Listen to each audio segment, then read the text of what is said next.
कि हे गरुड़ जी, मेरे प्रभु राम जी का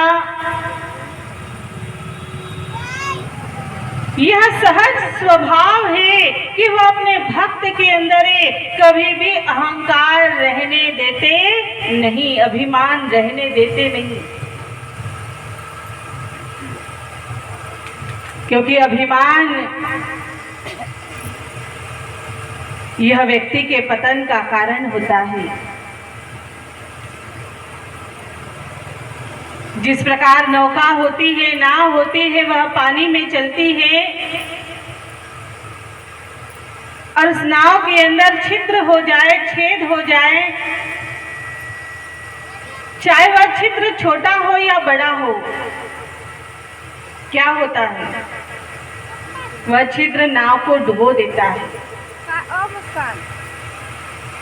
ऐसे ही अभिमान चाहे सूक्ष्म रूप में हो, चाहे बड़े रूप में हो,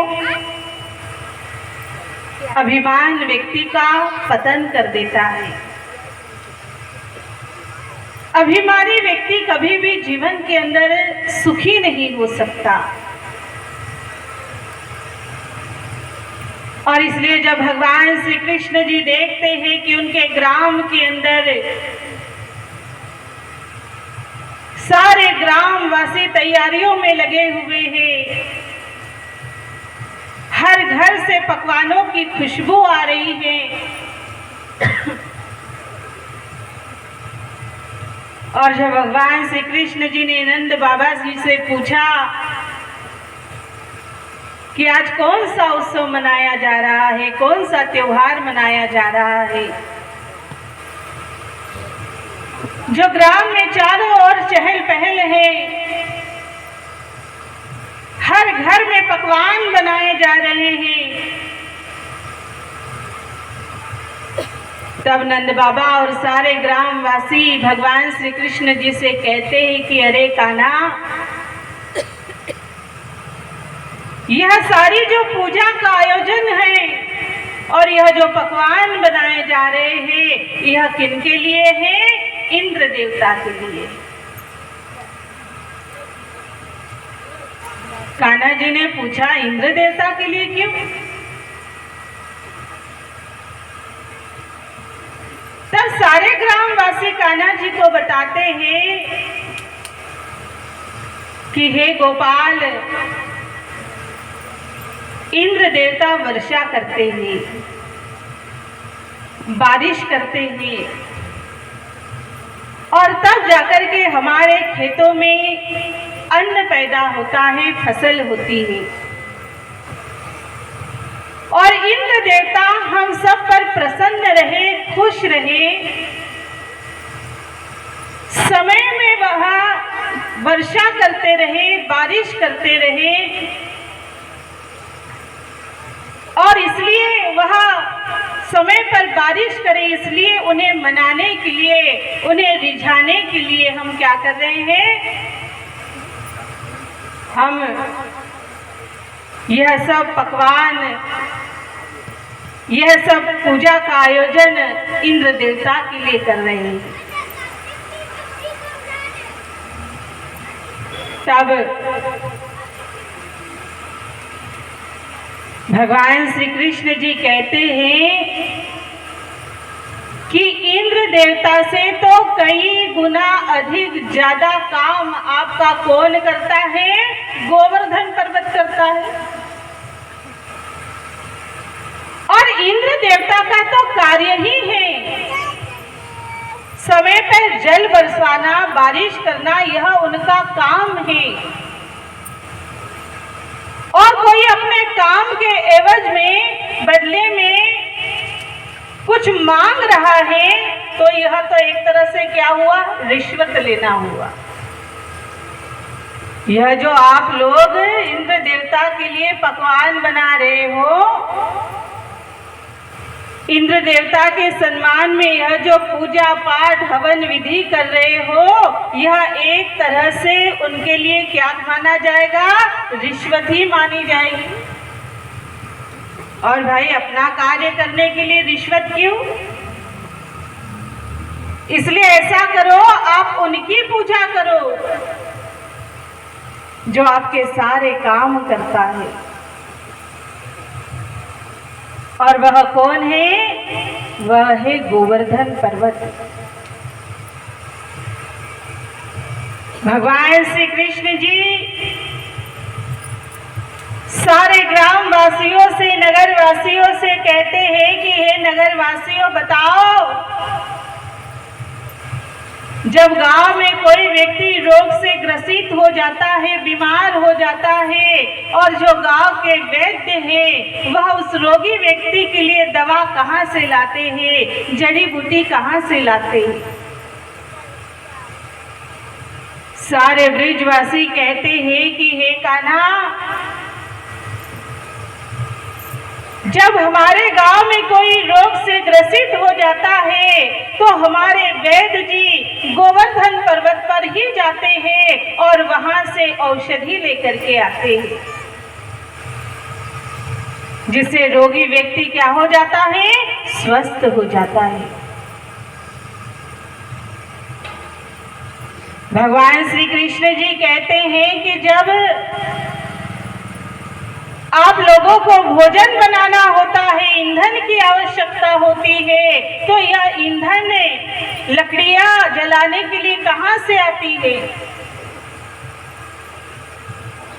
सारे ग्रामवासी एक आवाज में कहते हैं कि हे कान्हा, हम सब गांव के लोग चूल्हा जलाने के लिए लकड़ियां भी कहां से लाते हैं? गोवर्धन पर्वत से ही लाते हैं।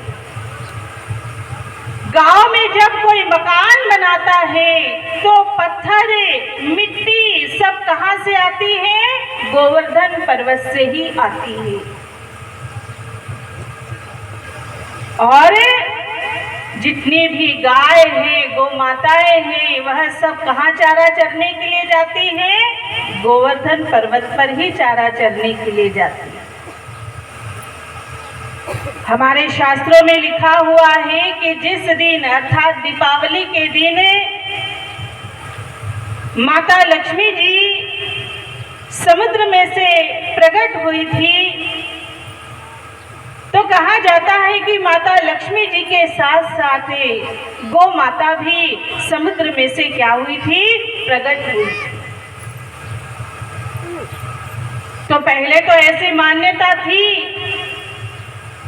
कि लक्ष्मी जी के साथ साथ माँ लक्ष्मी जी के साथ साथ गौ माता का भी पूजन किया जाता था।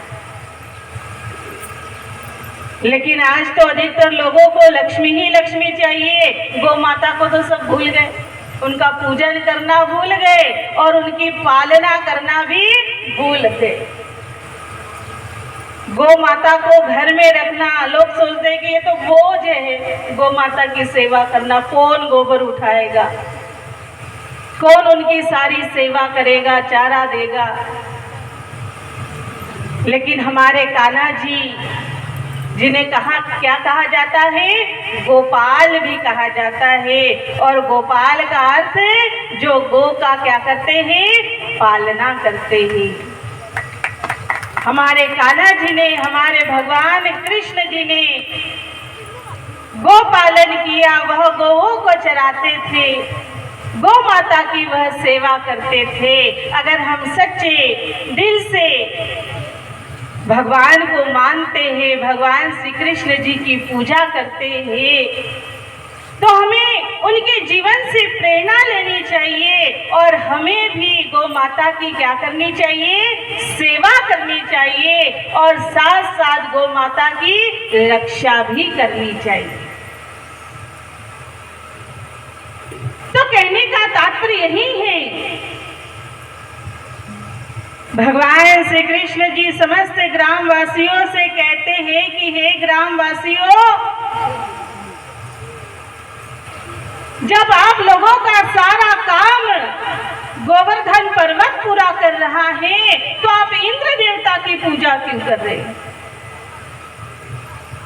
सारा काम तो आपका गोवर्धन पर्वत कर रहा है। आप गोवर्धन पर्वत की शरण में जाइए, आप उनकी आराधना कीजिए, उनकी पूजा कीजिए, क्योंकि वही तो आपको सब कुछ दे रहा है। और सारे ग्रामवासी भगवान श्री कृष्ण जी की बात को मानते हैं, उनके वचनों को मानते हैं। और जो हलवा पूड़ी कचौरी मालपुआ किनके लिए बनाया गया था? इंद्र देवता के लिए बनाया गया था। वह सब का भोग किसे लगाया जाता है? गोवर्धन पर्वत जी को लगाया जाता है, गोवर्धन महाराज को लगाया जाता है। उनकी आराधना की जाती है, उनकी पूजा की जाती है। और साक्षात भगवान श्री कृष्ण ही गोवर्धन महाराज बन करके उन सारे व्यंजनों का क्या करते हैं? भोग लगाते हैं। जब लोगों ने देखा कि वहां गोवर्धन महाराज प्रकट हुए हैं, उनके भोजन का, उनके व्यंजनों का भोग लगा रहे हैं, तो आपस में चर्चा होने लगती है कि अरे यह गोवर्धन महाराज तो बिल्कुल हमारे कान्हा जैसे लग रहे हैं, भगवान श्री कृष्ण जी जैसे लग रहे हैं।